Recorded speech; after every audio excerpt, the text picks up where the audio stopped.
Hello friend, स्वागत है आपका हमारे यूट्यूब चैनल में। आज हम बात करेंगे जो बिहार बीपीएससी टीचर वैकेंसी फिर से निकलने वाली है उसके बारे में, और उसको विस्तार से हम आपको बताने जा रहे हैं कि उसमें कितनी वैकेंसी टोटल आ रही हैं और क्या उसका रिक्वायरमेंट रहने वाला है, क्या उसमें योग्यता रहने वाली है, कब से इसका ऑनलाइन शुरू हो जाएगा और कब तक इसका एग्ज़ाम हो जाएगा और रिजल्ट आएगा। सारी चीज़ें हम आपको बताएंगे इस वीडियो में। तो नमस्कार, मैं हूँ राजेश संजन राय। सबसे पहले आपसे यही कहना चाहेंगे कि अगर आप हमारे साथ जुड़ना चाहते हैं या इस चैनल पर नए हैं तो सबसे पहले आप चैनल को सब्सक्राइब कर दीजिए और वीडियो को लाइक जरूर कर दीजिएगा और वीडियो को अंत तक जरूर देखिएगा। तो आज आइए दोस्तों, आज बात करते हैं हम बीपीएससी टीआरई 2.0 की, यानी कि Bihar public service commission teacher recruitment examination 2.0, यानी कि सेकेंड जो वैकेंसी आ रही है बीपीएससी के माध्यम से, वो कल ही की खबर है कि जो टोटल वैकेंसी आ रही है लगभग 1 लाख पदों पे वैकेंसी आ रही है दोस्तों। कितने पदों पे? तो 1 लाख पदों पे लगभग वैकेंसी आने वाली है। थोड़ा बहुत कम बेसी ज़्यादा हो सकता है, उससे कोई दिक्कत नहीं है।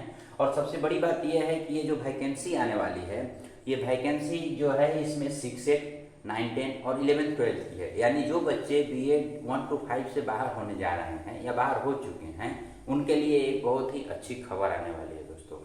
तो अगर आप भी टीचर रिक्रूटमेंट एग्जामिनेशन की तैयारी कर रहे हैं, बीपीएससी की तैयारी कर रहे हैं, तो जम के तैयारी करिए। सब्जेक्ट्स को पढ़िए अपने, क्योंकि जितने भी ये एग्जाम होंगे इनमें आपको सब्जेक्ट से रिलेटेड क्वेश्चन मैक्सिमम रहेंगे और वही फैक्टर होगा आपको एग्जाम को क्रैक करने का, मेरिट में आने का। आपका सब्जेक्ट ही आपका फैक्टर होगा। अगर मान लीजिए 6 to 8 की वैकेंसी जो कही जा रही है वो लगभग 40,000 के आसपास वैकेंसी कही जा रही है दोस्तों। जो 6-8 की वैकेंसी है पहले 31-32 हज़ार की बात होती थी, अब कहा जा रहा है कि लगभग 40,000 के आसपास वैकेंसी आएगा। और जो 9-10 की वैकेंसी की बात किया जा रहा है वो 25,000 वैकेंसी की बात किया जा रहा है दोस्तों, ठीक है। और 11-12 की बात किया जा रहा है तो उसमें लगभग 25 से 28,000 वैकेंसी इसमें भी आने वाला है, ठीक है दोस्तों। अब लगभग ये सारे मिलाकर कहा जा रहा है कि सॉरी, यहाँ 28 नहीं, यहाँ 23,000 है, यहाँ लगभग 23,000 के आसपास 11-12 में भी वैकेंसी आएगी दोस्तों। और इसका जो एजुकेशनल क्वालिफिकेशन हम आपको बता दें तो अगर आप 6 के लिए अप्लाई करना चाहते हैं तो सबसे पहले आपको सेंट्रल टीचर एबिलिटी टेस्ट जो सीटेट होता है उसमें आपको पेपर 2 पास होना पड़ेगा। अगर आप पेपर 2 पास हैं, बीएड किए हुए हैं, ग्रेजुएशन है, डीएलएड किए हुए हैं, तो आप इस फॉर्म को ऑनलाइन अप्लाई कर सकते हैं दोस्तों। दूसरी बात है कि अगर आप 9-10 की अप्लाई करना चाहते हैं तो आपको स्टेट का जो फिलहाल में हुआ था या पहले भी हुआ था उसमें पेपर 1 पास होना चाहिए और बीए और बीएड आपको होना अनिवार्य है। उसके बाद 11-12 की अगर आप वैकेंसी चाहते हैं तो आपको सब्जेक्ट्स में कॉम्बिनेशन देखना पड़ेगा। सब्जेक्ट से आपको एमए होना चाहिए, बीएड होना चाहिए और स्टेट का पेपर 2 क्लियर होना चाहिए दोस्तों। हाँ, अब इसका ऑनलाइन एप्लीकेशन की बात कर दोस्तों तो कहा जा रहा है कि अक्टूबर में इसकी ऑनलाइन एप्लीकेशन स्टार्ट हो जाएगी, यानी कि अक्टूबर लास्ट से इसका ऑनलाइन एप्लीकेशन स्टार्ट हो जाएगा दोस्तों। और इसका जो एग्जाम की बात किया जा रहा है वो दिसंबर में एग्जाम की बात किया जा रहा है। हो सकता है कि 5-10 दिन आगे पीछे हो, उससे कोई दिक्कत नहीं है, लेकिन कहा जा रहा है कि ये एग्जाम अपने समय पर होगा। किस पर होगा? तो अपने समय पर होगा। उसके बाद अब बात कर लेते हैं हम इसका आपका जो आगे की प्रक्रिया है उसके बारे में। इसका एग्जाम कैसे होगा? जो एग्जाम का पैटर्न अभी था, एग्जाम का पैटर्न यही रहेगा।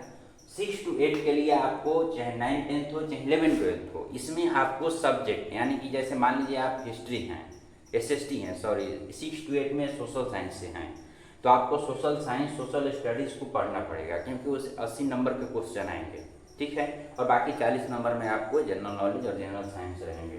9-10 के लिए अगर आप 9-10 की तैयारी कर रहे हैं तो आपको सब्जेक्ट पढ़ना पड़ेगा। मान लीजिए कि अगर आप ग्रेजुएशन ऑनर्स हिस्ट्री से हैं तो 9-10 में आप हिस्ट्री के लिए सब्जेक्ट के लिए डालेंगे, अप्लाई करेंगे, तो उसमें आपको हिस्ट्री को पढ़ना पड़ेगा, इतिहास को पढ़ना पड़ेगा और उसमें से 80 क्वेश्चंस आने वाले हैं दोस्तों, ठीक है। और उसके बाद 11-12 की हैं तो उसका भी वही है प्रक्रिया। अगर आप मास्टर्स किए हैं किसी सब्जेक्ट से तो उस सब्जेक्ट्स को पढ़िए और उसी सब्जेक्ट से आपको एग्जाम देना होगा। लगभग उसमें आपको 80 नंबर का क्वेश्चन आएगा, तो ये कुल मिला जुलाकर 120 नंबर का पेपर होगा।